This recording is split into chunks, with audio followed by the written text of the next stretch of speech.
if you don't take care of that soil, it's not gonna take care of you, and that's all we've got out here. We don't have coal, we don't have gold or silver, but we got a gold mine in that ground, we just take care of it.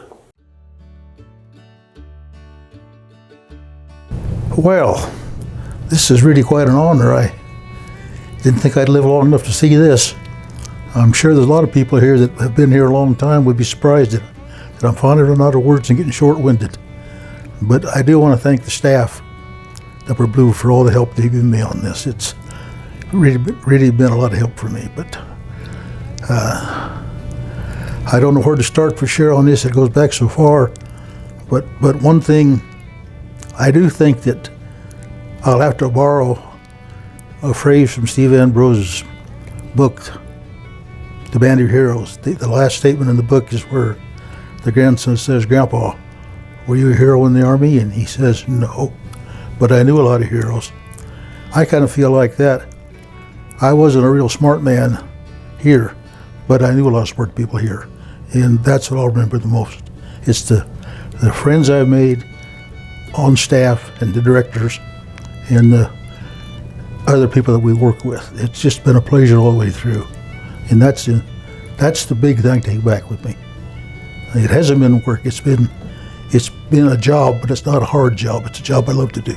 I think back this will be the 50th year since I got involved in this, including my work with the Blue River Compact. And in all that time, the district's only had 3 directors.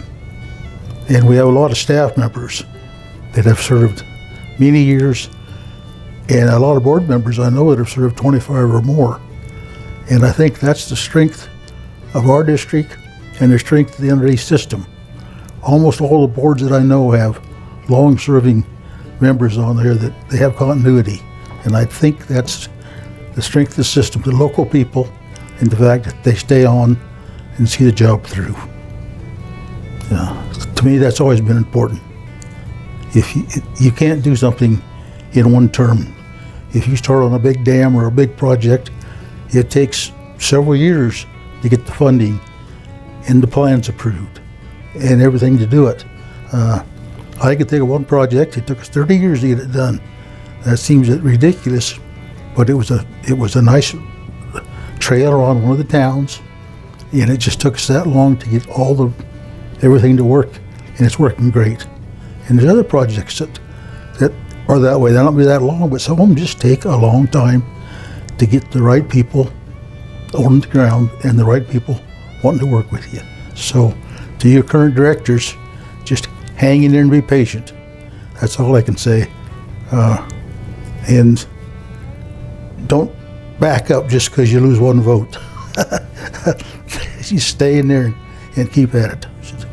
Don't be afraid to change your mind. If you learn something that's different than you thought it was, admit it. That's why Rule 5 gets worked on. We keep learning more about it. And every time we go into it, it's a better rule. But if you don't know it, you can't change it. I've had 2 careers in my life. When I was getting out of high school, I said I want to do one of 2 things. I either want to work in conservation or I want to farm. And I've been lucky enough to farm all my life, and I've been lucky enough to have 50 years of work with this organization. So I think I got both my goals pretty well met. And people ask me what my priority is, and I said it's real simple. My priority in life has always been my family, my farm, and my conservation work. And I feel like I've had a good run.